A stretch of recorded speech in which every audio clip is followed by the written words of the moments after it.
நம்ம இது வரைக்குமே இந்த பிரபஞ்சத்தினுடைய தோற்றம் எப்படி இருந்துச்சு அப்படிங்கிறத மிக தெளிவாக படிச்சிருந்தோம். இனிமே நம்ம படிக்கக்கூடிய விஷயங்கள் எல்லாமே பரிணாம வளர்ச்சி அப்படிங்கிறது எப்படி ஏற்படுது, அதற்கான நிலைப்பாடு என்ன, எப்படி இந்த அளவிற்கு ஒவ்வொரு பரிணாம வளர்ச்சியுமே உலகில் ஏற்பட்டு வந்திருக்கிறது, அதற்கான காரண காரியங்கள் என்ன அப்படிங்கிறத பற்றி படிக்க போறோம். மிக முக்கியமான இந்த பரிணாம வளர்ச்சிகளுக்கு காரணமா இருக்கக்கூடிய முக்கியமான ஒரு நிலையை பெற்றிருக்கக்கூடியது பூமி.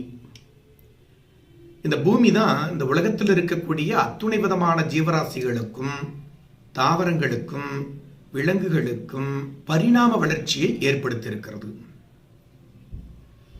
எப்படி ஏற்படுத்த முடிகிறது அப்படின்னு பார்த்தீங்கன்னா, பூமியினுடைய இருவிதமான சக்திகள் இதுல முக்கியமா பங்கெடுக்கிறது. பகல் நேரங்களில் பூமியில் ஏற்படுகின்ற ஆதிக்கம் சக்திகள் வேறு விதமாகவும், இரவு நேரங்களில் பூமியின் மீது ஏற்படுகின்ற ஆதிக்கம் அது சார்ந்த விளைவுகள் வேறு விதமாகவும் அமைந்திருக்கிறது. அப்போ என்ன மாதிரியான மாற்றங்கள் அப்படின்னு பார்த்தீங்கன்னா, பகல் நேரங்களில் சூரியனிடமிருந்து வரக்கூடிய ஒளிக்கற்றைகளானது மனித இனத்திற்கு உடலுக்கு சக்தியை ஏற்படுத்தி கொடுப்பதாக இருக்கிறது. நீங்க என்ன உணவு உட்கொண்டாலும் இல்ல தாவரங்கள் எந்த அளவிற்கு நீரை எடுத்துக்கொண்டாலும் அவைகள் அதை உடலுக்கு தேவையான இயக்க சக்தியாக மாற்றுவதற்கான ஒரு சக்தியை சூரிய ஒளியானது உங்களுக்கு வழங்கி கொண்டிருக்கிறது. சூரிய ஒளி இல்லைன்னா நம்ம இந்த அளவிற்கு உழைப்பதற்கோ செயல்படுவதற்கோ நிச்சயமா நம்ம உடலுக்கு சக்தி இருக்காது. அப்ப சக்திக்கு உடலுக்கான சக்தியை கொடுப்பது சூரிய ஒளி. அதனாலதான் பாத்தீங்கன்னா தாவரங்கள் கூட பகல் நேரங்களில் ஒளிச்சேர்க்கை செய்கிறது. ஒளிச்சேர்க்கைன்னா என்ன? அந்த தாவரங்கள் எடுத்துக்கொண்ட சத்துக்களை அடிப்படையாக வச்சுக்கிட்டு அந்த தாவரம் ஒரு சக்தியை உருவாக்குகிறது, உணவுப் பொருள்களை உருவாக்குகிறது. அதுக்கு யார் வேணும்? சூரிய ஒளி வேணும். அதே போல மனித இனமானது தான் உட்கொண்ட உணவின் மூலமாக உழைக்க தேவையான ஒரு சக்தியை ஏற்படுத்த வேண்டும் என்றால் அதற்கு முக்கியமா சூரிய ஒளியினுடைய சக்தி தேவை. அப்ப பகல் வேளைகள்ல ஒவ்வொரு மனிதர்களும் விலங்குகளும் தாவரங்களும் எடுத்துக்கொள்கின்ற உணவானது அந்த ஜீவராசிகளினுடைய இயக்கத்திற்கான சக்தியையும் உழைப்பதற்கான சக்தியையும் பேசுவதற்கான சக்தியையும் நடப்பதற்கான சக்தியையும் வழங்குவதாக இருக்கிறது. இந்த சக்தியை வழங்குறது யாரு அப்படின்னு பார்த்தீங்கன்னா சூரிய ஒளி. பகல் நேரங்களில் சூரிய ஒளியினுடைய தாக்கம் தான் பிராணனாக உயிர் சக்தியாக உங்களுக்குள் உருவெடுத்து உங்களுக்கு தேவையான சக்திகளை வழங்கி கொண்டிருக்கிறது. அதே நேரத்தில் இரவு நேரங்களில் தான் சேமித்து வைத்த சக்தியின் மூலமாக பரிணாம வளர்ச்சியை பெறுகிறது. ஒவ்வொரு ஜீவராசிகளும் தாவரங்களும் பரிணாம வளர்ச்சியை பெறுகிறது, உடல் வளர்ச்சியை பெறுகிறது. இதை நீங்க சிறு விளக்கத்தோட பார்க்கணும் அப்படின்னா, ஒரு சின்ன விதை எடுத்து ஒரு தொட்டியில வச்சுட்டு நீங்க தண்ணி ஊத்திக்கிட்டே இருங்க. பகல் ஃபுல்லா அதை மானிட்டர் பண்ணிட்டே இருந்தீங்கன்னா அந்த பகல் வேளைகள்ல அந்த விதையானது எந்த ஒரு மாற்றத்தையும் பெறாது, அப்படியே இருக்கும். நீங்க எப்படி வச்சீங்களோ அதே மாதிரி இருக்கும். அதே நேரத்தில் ஒரு இரவு தூங்கிட்டு அடுத்த நாள் நீங்க அப்போ இரவு நேரங்களில் பார்த்தீங்கன்னா இந்த தாவரங்கள் விலங்குகள் மனிதர்கள் என அனைவருமே சேமித்து வைத்த சக்தியை அடிப்படையாக கொண்டு பரிணாம வளர்ச்சியை பெறுகிறார்கள் அப்படிங்கிறது முக்கியமான விஷயம். முன்னாடி நம்ம சொன்னது போல ஒரு இரவுல எப்படி அந்த விதையானது முளைவிடுகிறது அப்படின்னு கேட்டீங்கன்னா, பகல் முழுக்க அந்த விதையானது தான் முளைப்பதற்கான சக்தியை சூரிய ஒளியிலிருந்து வாங்கிக் கொள்கிறது. அந்த சக்தியை அடிப்படை சக்தியாக வைத்துக்கொண்டு அந்த இரவு முழுவதும் பரிணாம வளர்ச்சியை ஏற்படுத்தி கொண்டு உங்களுக்கு முளைகளாக அந்த விதை முளைக்கிறது. இன்னும் ஒரு சிம்பிள் எக்ஸாம்பிள் சொல்லணும் அப்படின்னா, அந்த அளவுக்கு நீங்க போக தேவையில்லை. ஆண்கள் என்ன பண்ணுவாங்கன்னா, முதல் நாள் காலையில சேவ் பண்ணுவாங்க, ஆபீஸ் போகும்போதோ மற்ற வேலைகளுக்கு போகும்போதோ.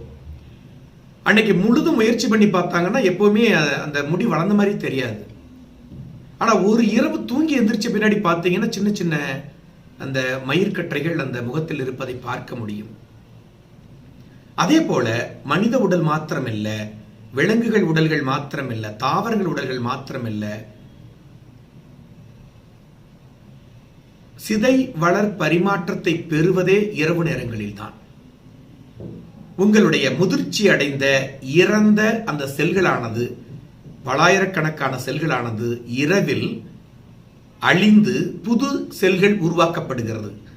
அப்படி உருவாக்கப்படும் பொழுதுதான் நீங்க பரிணாம வளர்ச்சியை பெறுகிறீர்கள். இது நல்லா புரிந்துக்கணும் எல்லாருமே. அப்போ அந்த பகலும் இரவும் ஒரு மனிதனுடைய வளர்ச்சிக்கும் பிறப்பிற்கும் அடுத்த பரிணாம வளர்ச்சிக்கும் சந்ததி பெருக்கத்திற்கும் மிக முக்கியமானதாக இருக்கிறது.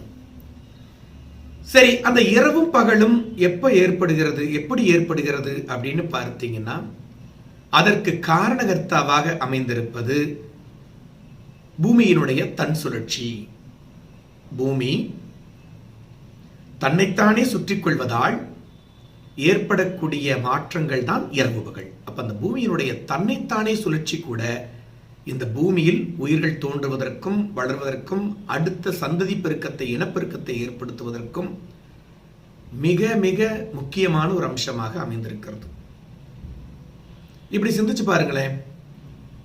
பூமியில வெறும் சூரிய ஒளி மட்டும் இருந்து கொண்டே இருக்கிறது, இரவே வல்ல பகலாவே இருக்குது அப்படின்னு நினைச்சுக்கங்களேன்.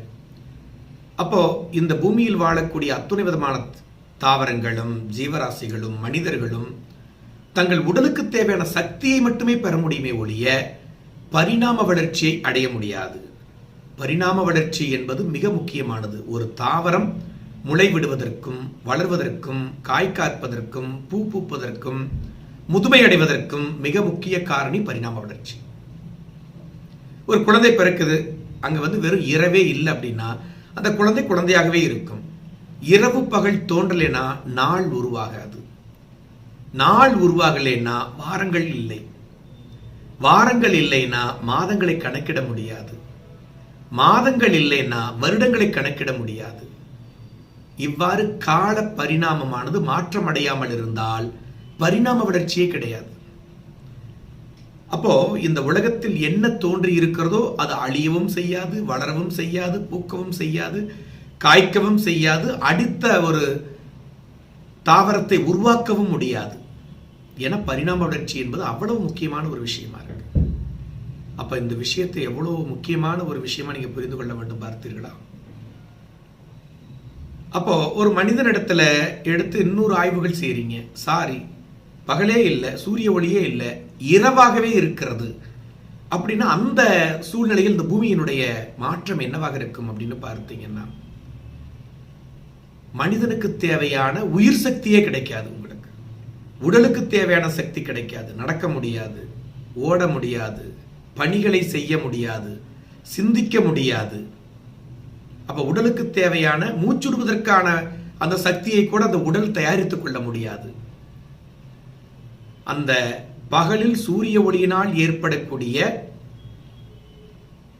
அந்த ஒளிச்சேர்க்கை என்ற சக்தி தான் தாவரத்தை இரவில் வளர்ச்சி அடைய வைக்கிறது. அப்போ வெறும் இரவாகவே இருந்தாலும் உடல் தனக்கு தேவையான பரிணாம வளர்ச்சியை ஏற்படுத்திக் கொள்ளக்கூடிய மாற்றங்களை வழங்கக்கூடிய ஒரு நிலையை ஏற்படுத்திக் கொள்ளவே முடியாது.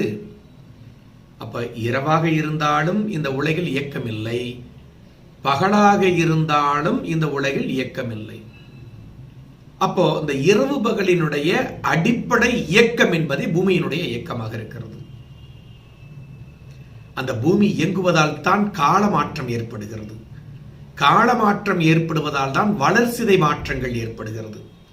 வளர்சிதை மாற்றங்கள் ஏற்படுவதால் தான் உங்களுக்கு பரிணாம வளர்ச்சி ஏற்படுகிறது.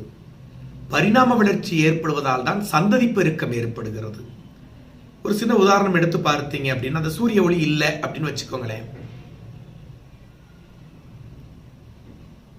வயல் சார்ந்த ஊர்களில் பார்த்தீங்கன்னா கரெக்டாக அந்த மழை பெய்யக்கூடிய காலகட்டங்களில் நெல் பயிரிடுவார்கள்.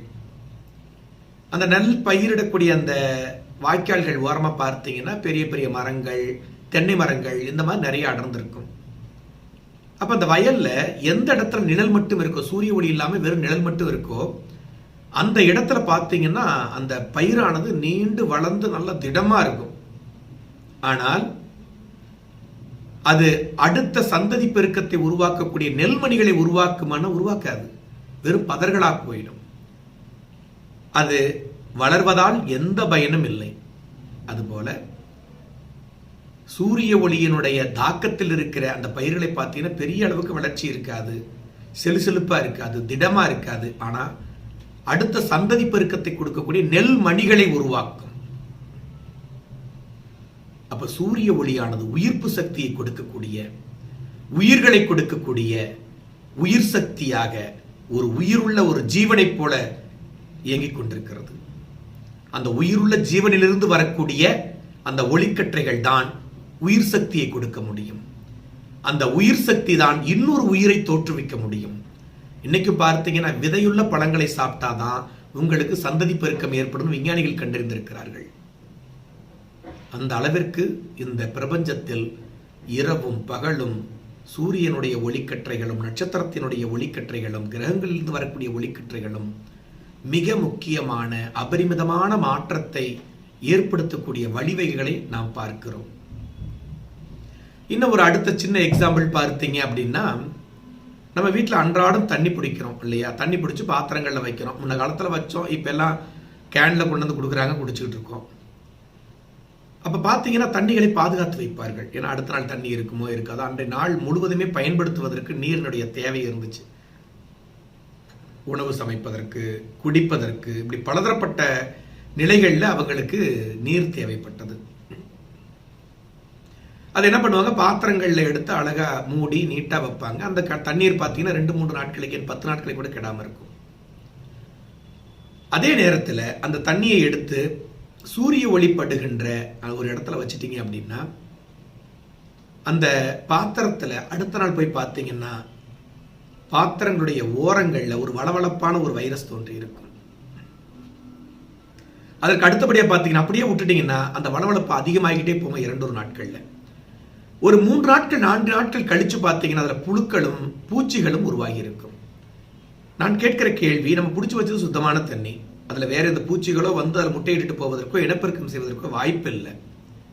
அப்படியாப்பட்ட ஒரு தண்ணியில எப்படி வந்து புழுக்களும் பாசிகளும் அதை சுத்தி இருக்கக்கூடிய பூஞ்சான்களும் உருவாகி இருக்கிறது எப்படி? அப்பதான் நம்ம ஒரு விஷயத்தை புரிந்து கொள்ள வேண்டும். ஒரு புதிய ஒரு பரிணாம வளர்ச்சி ஏற்பட வேண்டும் என்றால், உயிர் சக்தி தோன்ற வேண்டும் என்றால், உயிர்கள் தோன்ற வேண்டும் என்றால், அதற்கு மிகவும் முக்கியமான ஒரு அம்சம் என்ன அப்படின்னு பார்த்தீங்கன்னா சூரிய ஒளி. சூரிய சக்தி தான் உயிர் சக்தி. சூரியனுடைய சக்தி தான் அபரிமிதமானது. அந்த சக்தியை அடிப்படையாக கொண்டு பூமியும் இதர கோள்களும் தன் தன் சொந்த பாதைகளில், சுற்றுவட்ட பாதைகளில் வளம் வந்து கொண்டிருப்பதால் தான் இந்த பூமியின் பரிணாம வளர்ச்சிகளும் மாற்றங்களும் வளர்சிதை மாற்றங்களும் உருவாகி கொண்டிருக்கிறது. அப்ப இந்த அளவிற்கு மிகவும் முக்கியமான அபரிமிதமான இந்த சக்தியை கொண்டுதான் நாம் வாழ்ந்து கொண்டிருக்கிறோம் இந்த பூமியிலே. அவ்வளவு அற்புதமான நிலைகளை நமக்கு இந்த வானவியலானது வழங்கி இருக்கிறது. அதே நேரத்தில் இந்த அடிப்படைகளை புரிந்து கொண்டால்தான் வானவெளியில் இருக்கக்கூடிய கிரகங்களும் நட்சத்திரங்களும் பிற விஷயங்களும் சூரியனும் பூமியும் சந்திரனும் எப்படி உங்க மீது மாற்றத்தை ஏற்படுத்துகிறது, உங்க மீது எப்படி அபரிமிதமான ஒரு ஆதிக்கத்தை செலுத்தி கொண்டிருக்கிறது அப்படிங்கிறது புரியும். அப்ப ஜோதிடம் படிப்பவர்கள் நிச்சயமாக இந்த பிரபஞ்சம் எப்படி உருவாகி இருக்கிறது, இந்த கோள்கள் அண்டம் எப்படி உருவாகி இருக்கிறது, அதில் இருக்கக்கூடிய பிண்டம் எப்படி உருவாகி வளர்கிறது அப்படிங்கிற விஷயத்தை தெளிவாக புரிந்து கொள்ளும் பட்சத்தில் நிச்சயமாக உங்களால் தெளிவான ஒரு ஜோதிடத்தை வருபவர்களுக்கு துல்லியமாக எடுத்துரைக்க முடியும். எது எது மிக முக்கியமான பாடங்களாக அமைந்திருக்கிறதோ அந்த பாடங்களை மட்டுமே ஈசா ஆன்லைன் ஆனது உங்களுக்கு பாடத்திட்டமாக வழங்கி உங்களை சிறப்பான ஜோதிடராக, சிறந்த ஜோதிடராக உருவாவதற்கான வழிவகைகளை ஏற்படுத்தி கொண்டிருக்கிறது. ஆகையினால பொறுமையா நிதானமா ஒவ்வொரு வாரம் வரக்கூடிய பாடத்திட்டங்களை நன்றாக கவனித்து நோட்ஸ் எடுத்து வச்சுக்கிட்டு புரிஞ்சுக்கிட்டு படிக்க ஆரம்பிச்சீங்கன்னா சிறப்பான ஒரு வாழ்க்கை உங்களுக்கு காத்திருக்கிறது. இந்த சிறந்த ஜோதிடர்களை கொண்டிருக்கக்கூடிய ஒரு நாடானது மனமகிழ்ச்சியான, பொருளாதார முன்னேற்றம் அடைந்த, திருப்தியான வாழ்க்கை வாழக்கூடிய மக்களை கொண்டிருக்கிறது. அப்படி இருக்கக்கூடிய மக்கள் புதிய மாற்றங்களையும் புதிய கண்டுபிடிப்புகளையும் மகிழ்ச்சியான தருணங்களையும் நல்ல ஒரு பிரபஞ்சத்தையும் உருவாக்குகிறார்கள். அப்போ ஒவ்வொரு நாட்டினுடைய அமைதி, சமாதானம், மகிழ்ச்சி, திருப்தியான வாழ்க்கை, இது அத்தனையுமே கொண்டிருக்கக்கூடிய அடிப்படையான உயர்ந்த துல்லியமான சாஸ்திரம் நம்முடைய ஜோதிட சாஸ்திரம். இந்த ஜோதிட சாஸ்திரத்தை நீங்கள் கற்றுணர்ந்து வெளிப்படுத்த வேண்டும் என்றால் நிச்சயமா அத்துணை விதமான விஷயங்களில் தெளிவாக இருக்கணும். அதற்காகத்தான் ஈசா ஆன்லைன் ஆனது உங்களுக்கு இந்த அற்புதமான பயிற்சியை வழங்கிக் கொண்டிருக்கிற நண்பர்களே.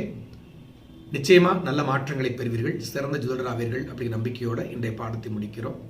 மீண்டும் அடுத்த பாடத்தில் சந்திப்போம். நன்றி, வணக்கம்.